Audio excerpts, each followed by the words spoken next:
Hi. Give me one second.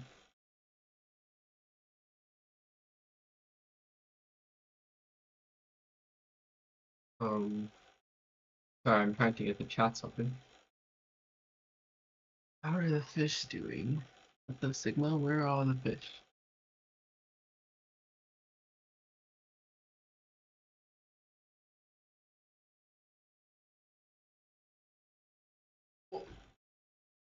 Oh, they're all up there. Uh,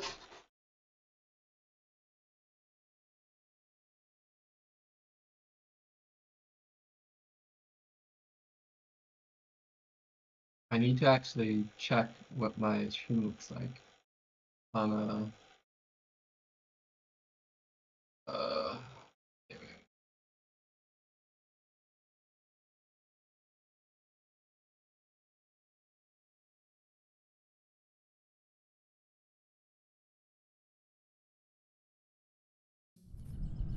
I give you my heart as a form of art. In this hellish mood, it feels like I'm trapped as it goes through. Can't move, you fool. This guy's got views with the hue that I made of Hi, painting Honeybun. you. I guess I was wrong. It's all a big fantasy made for my own. How cruel these colors are gone.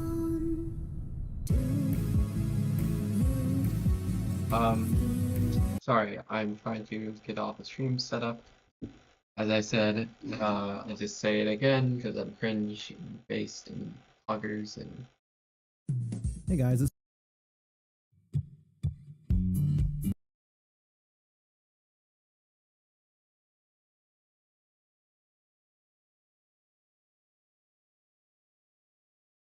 um fish. Oh my god, they're so pretty.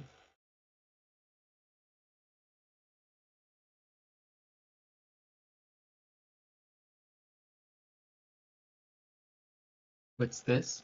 This is a Blender stream. We're making something in Blender. I just have to,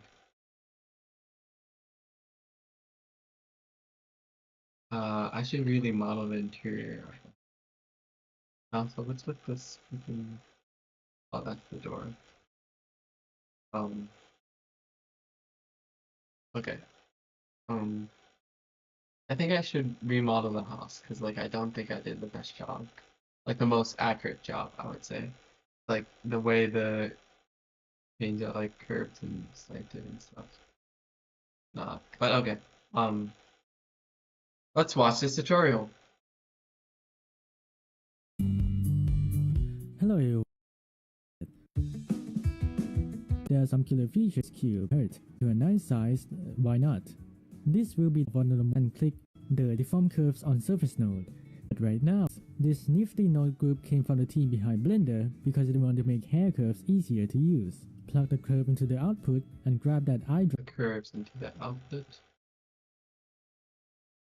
eyedropper to select our plane. And you can crank up the density using this parameter. Now currently our grass doesn't show any thickness, so first go into the render properties and set the curve shape to strip. Oh yeah, I have to render. Wait, where is it? Curves. Curves. It's already on true. Cool.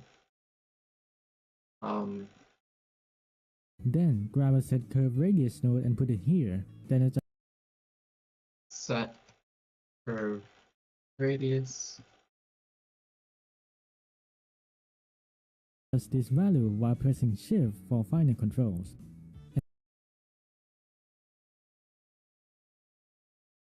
And now we've got some basic grass growing on our plane. So lagging.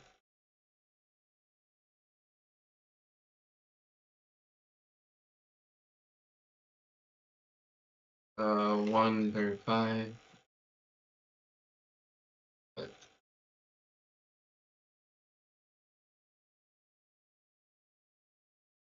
I don't know. It's like the grass. I think I should follow a different tutorial. I don't really need to progress. In today's video, I'm going to guide you through the process of creating anime-style grass in Blender, using a tailored workflow specifically designed to mimic the detailed look of nature typically found in grassland with minimal effort.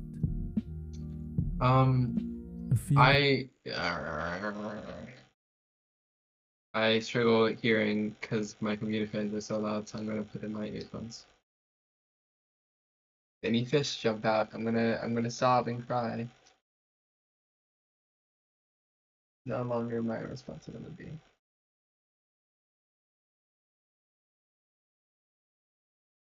Um.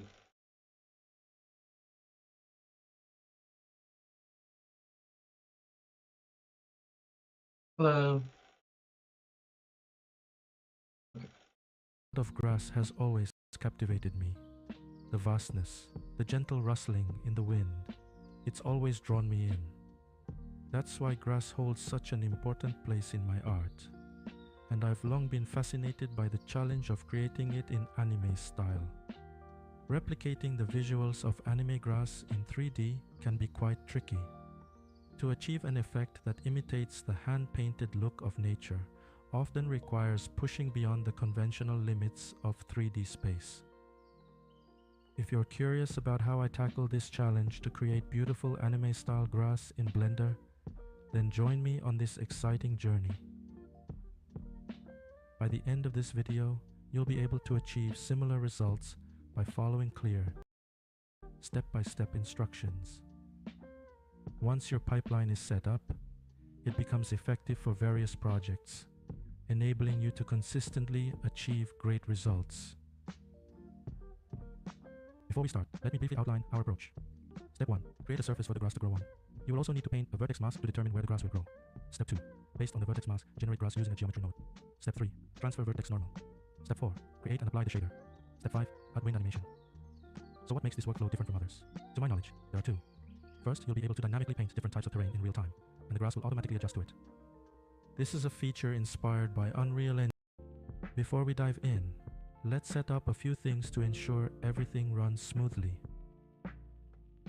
You will need a simple 3D model of grass. Since this will generate thousands of duplicates, keep the poly count low. Mine uses just 16 triangles. Make sure the pivot point is placed at the root of the grass model. Place the grass model into separate collections and name them for the grass smoothly. You will need a simple 3D model of grass. Since this will generate thousands of duplicates, keep the poly count low. Doing that.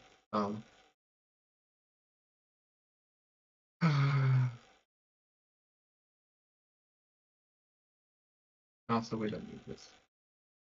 Um.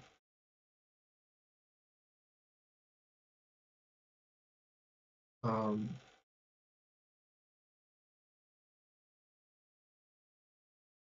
We need to apply the scale of it, right?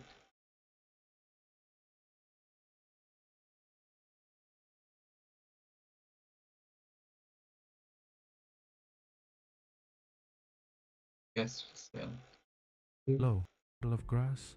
Since this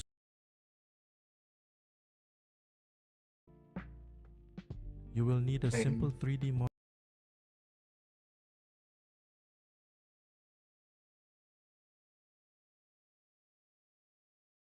Grass is a blade of grass is only like what, 0.02 meters?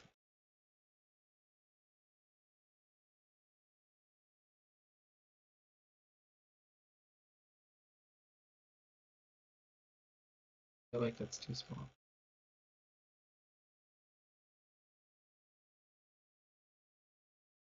Um.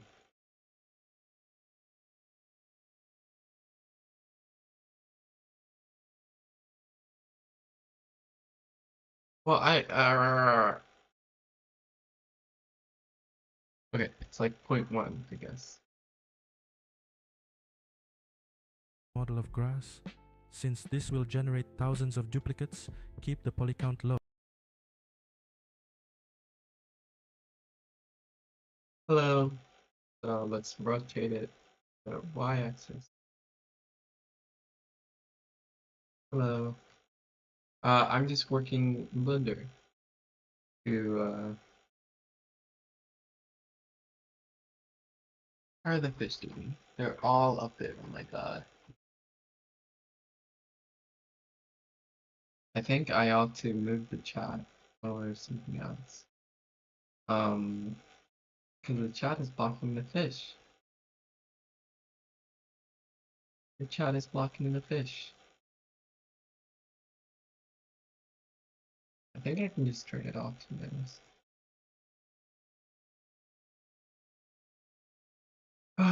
But it's fine. Where were we? So, before we dive in, let's set up a few things to ensure everything runs smoothly. You will need a simple 3D model of grass. Since this will generate thousands of duplicates, keep a simple 3D model of grass. Since this will you will need a simple 3D model of grass.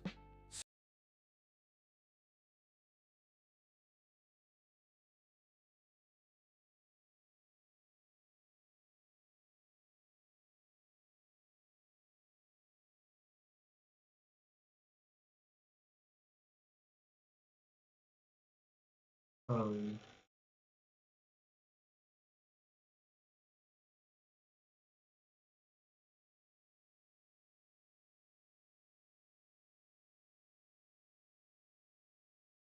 point. Step 1 for grass to grow, known as vertices. Case to capture just it later where the grass a color mark where the or also grow. In Blender, a color attribute, also known as vertex color, is a way to store color information directly on a model's geometry.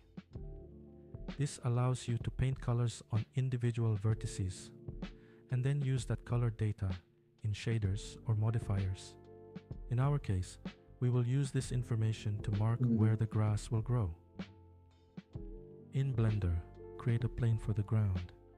The mesh should have enough density to capture details, so you may want to add a subdivision surface modifier and adjust it later if needed.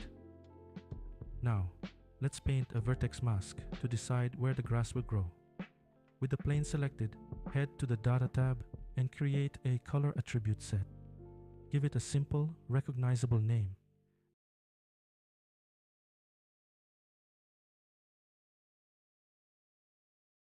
To make this Ghibli stylized grass, delete the line, divide the plane divisions, turn weird properties, hair, add a hair system. So go to the particle properties and add a hair system. Click on hair, and then we're going to go to render properties, hair, and choose strip. Okay, this turns the hair into small strips with a width to them of this. Let's put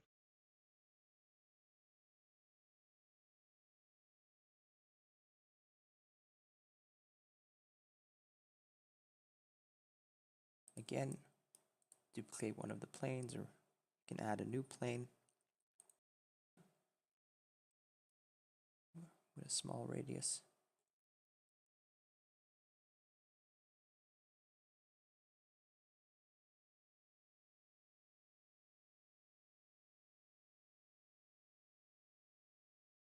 Welcome back to the Comfy Mug channel. We got some Oh anime my god.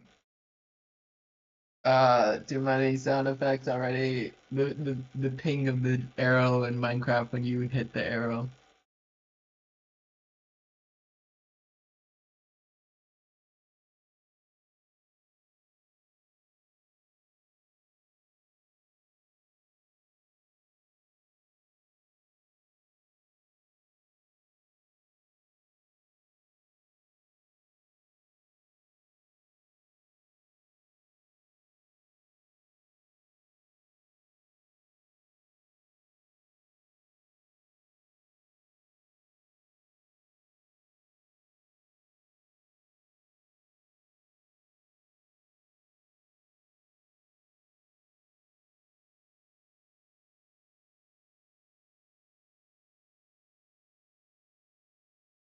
Grass stream highlights here. Let's get into it. Just to give you guys a quick overview, we're going to be going over the base shader, some clovers and wild grass, and then we'll have a little break for questions. If you guys have any questions about the node setup, anything like that, it's going to be very simple and everything kind of just builds off of itself. I have some textures over here. I hand painted some of these originally. In theory, these would work great, and if you're a better painter than me, then yours will probably work great, but for mine, they really didn't. So I just stuck with the procedural look, completely procedural, and I tend to like the look of that a little bit better. So it's just all based on your own preference. So what I'll do is ourselves, and then this is the node set. Take a screenshot. That's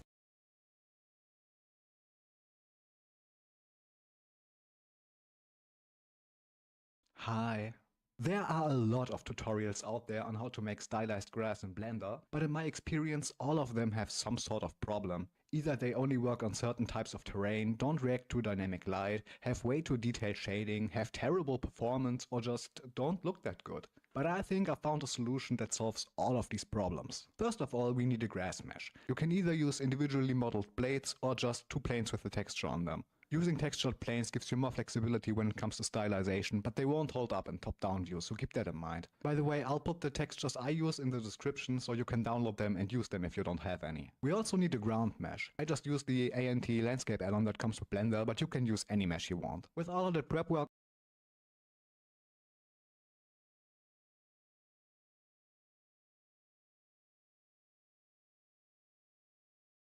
out of the way, let's hop into the geometry nodes editor. Most of the stuff is pretty standard and you probably know the drill already if you watched any grass tutorial ever. Distribute points, instance on points, scale, rotate, blah blah blah. But here's where the main part of the magic happens. After distributing points, add a capture. No. I think I'm just gonna do some writing because I'm tired of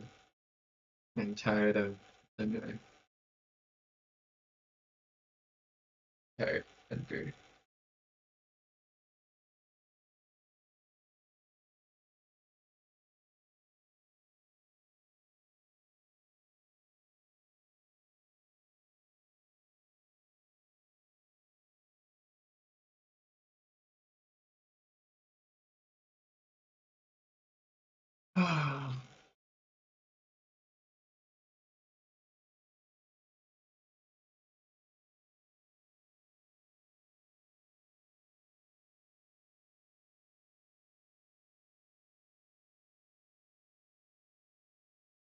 Yeah, let me turn off Blender.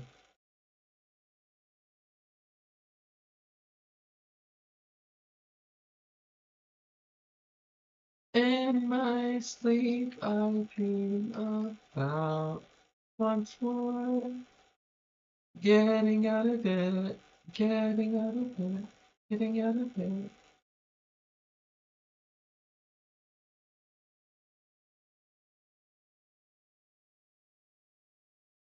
Get out the good bastards.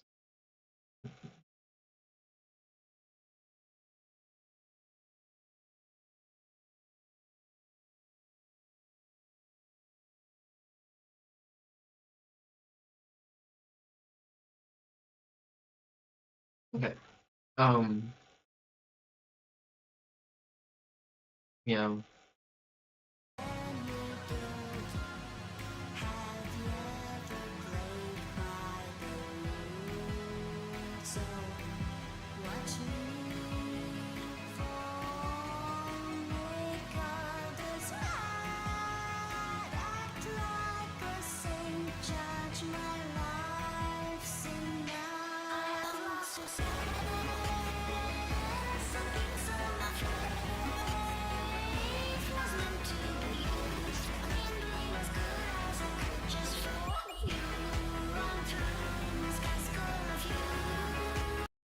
Dude, sorry, my arm is like hurting.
Okay.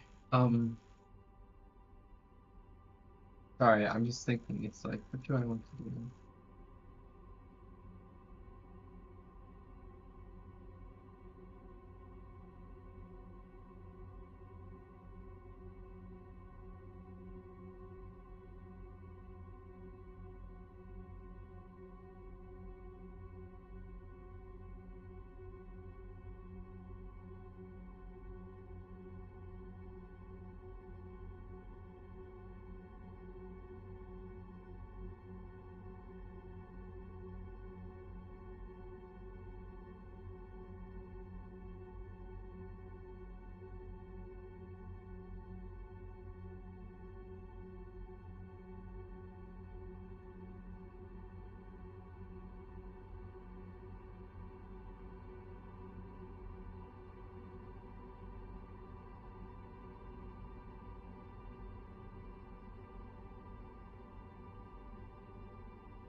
Hello.